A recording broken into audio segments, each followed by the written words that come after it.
रानी दुर्गावती भारत की एक प्रसिद्ध चंदेल क्षत्राणी वीरांगना थीं। वो 1550 से 1564 तक गोंडवाना साम्राज्य की शासक महारानी थीं। इन्होंने अपने पति की मृत्यु के बाद गोंडवाना का शासन संभाला था।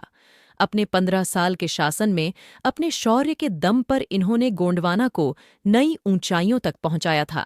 गोंडवाना की रानी दुर्गावती वो वीरांगना थीं जिन्होंने अकबर की फौज से कई दिनों तक लड़ाई की और फिर अपने प्राण त्याग दिए।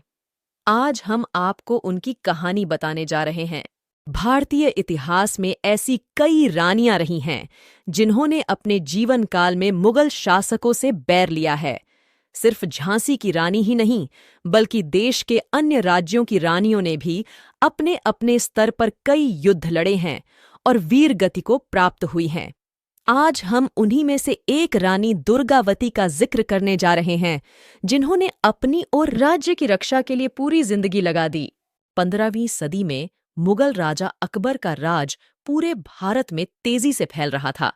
कई हिंदू राजाओं के साथ संधि कर मुगलिया सल्तनत अपना साम्राज्य बनाने में कामयाब रही थी। जिन हिंदू राज्यों ने अपना राज्य नहीं दिया था, उन्हें मुगलों के साथ युद्ध करना पड़ रहा था। ऐसा ही एक राज्य था गोंडवाना, जिसे जीतने के लिए मुगलों को बहुत मुश्किल हुई थी। उस समय गोंडवाना की रक्षा के लिए मुगलों की सेना के सामने खड़ी थी रानी दुर्गावती। 1524 में उत्तर प्रदेश के बांदा जिले में राजा कीर्ति सिंह चंदेल के घर जन्मी दुर्गावती का जन्म दुर्गा अष्टमी के दिन हुआ था। यही कारण है कि उनका नाम भी दुर्गावती रखा गया।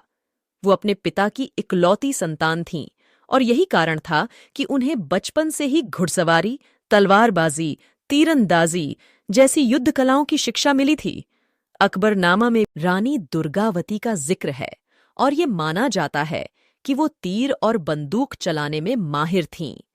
18 साल की उम्र में उनका ब्याह गोंड राजवंश के राजा संग्राम शाह के बड़े बेटे दलपत शाह से हो गया था।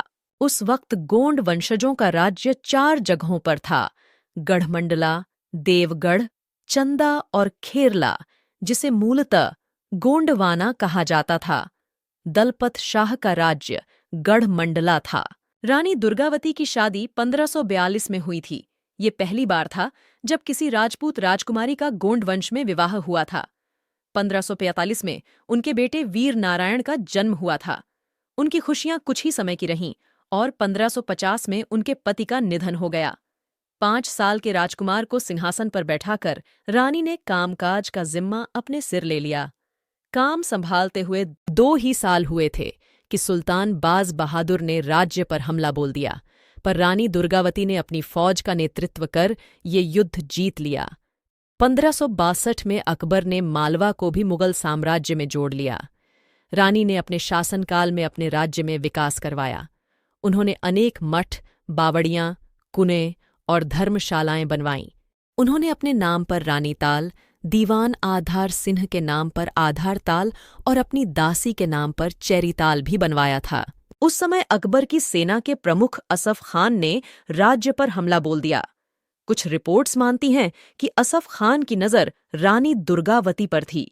रानी को सिर्फ अपने राज्य को नहीं, बल्कि खुद को भी दुश्मनों से बचाना था। 1562 में जब गोंडवाना पर हमला हुआ तो रानी ने अपने बेटे के साथ 3 बार मुगल सेना का सामना किया।